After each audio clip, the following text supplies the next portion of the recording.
മുണ്ടക്കൈ ചുരുൾമല ദുരന്തത്തിൽ സ്വന്തം കൃഷിയിടത്തിൽ അടിഞ്ഞുകൂടിയ തടികൾ നീക്കിക്കിട്ടാൻ ഓഫീസുകൾ കയറിയിറങ്ങുന്ന ഒരു കർഷകന്റെ വാർത്ത കൂടിയുണ്ട്.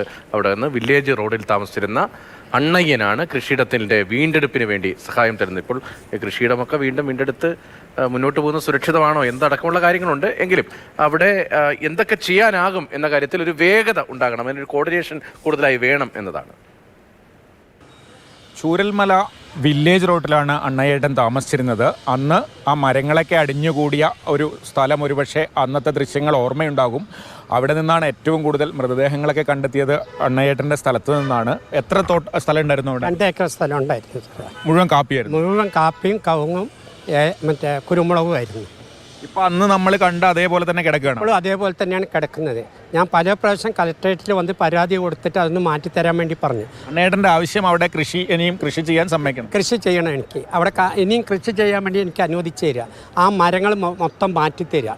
മരം ഞാൻ മാറ്റാമെന്ന് പറഞ്ഞപ്പോൾ മരം അങ്ങനെ മാറ്റാൻ പറ്റില്ല, അതിൻ്റെ ഫോറസ്റ്റ് മരം ഉണ്ടെന്ന് പറഞ്ഞു. ഞാൻ ആ മരം മാറ്റിയിട്ട് അതിൻ്റെ കിട്ടുന്ന പൈസ കൃഷി സ്ഥലത്ത് ചിലവാക്കിയിട്ട് തോട്ടം നന്നാക്കാൻ വേണ്ടിയിട്ടാണ്. അപ്പോൾ ഇവർ പറയണത് അത് മാറ്റാൻ പറ്റില്ല, അത് ഫോറസ്റ്റിൻ്റെ മരം ഉണ്ട്. എന്നെക്കൊണ്ട് മരം മാറ്റി ഫോറസ്റ്റ് കൊണ്ടിടാനാണ് പറഞ്ഞത്, ഇവിടുത്തെ ADM പറഞ്ഞത്.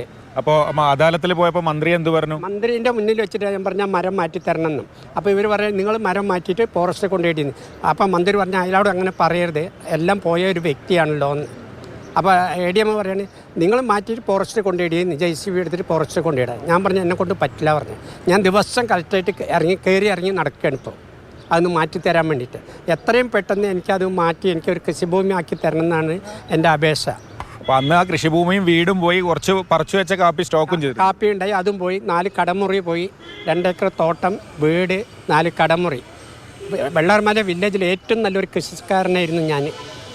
അത് എല്ലാവർക്കും അറിയാം, എല്ലാ ഉദ്യോഗസ്ഥന്മാർക്കും അറിയുന്ന ഒരു കാര്യമാണ്. പറഞ്ഞതുപോലെ തന്നെ ആ പ്രദേശത്തെ ഏറ്റവും മികച്ച കർഷകനായിരുന്നു. 2 ഏക്കർ കാപ്പിത്തോട്ടം നഷ്ടമായി, വീട് നഷ്ടമായി, 4 കടമുറി നഷ്ടമായി, അവിടെ സ്റ്റോക്ക് ചെയ്തിരുന്ന കാപ്പിക്കുരു നഷ്ടമായി. ഇതെല്ലാം നഷ്ടപ്പെട്ടു. ഇപ്പോൾ അദ്ദേഹം ആവശ്യപ്പെടുന്നത് കൃഷി ചെയ്യാൻ, ആ ഭൂമി വീണ്ടും കൃഷി ചെയ്യാൻ അനുവദിക്കണം, അവിടെയുള്ള മരങ്ങൾ നീക്കിക്കിട്ടണമെന്ന ആവശ്യവുമായാണ് ഇദ്ദേഹം ഈ കലക്ടറേറ്റിലും മറ്റ് ഓഫീസുകളിലും ഇങ്ങനെ കയറി ഇറങ്ങുന്നത്.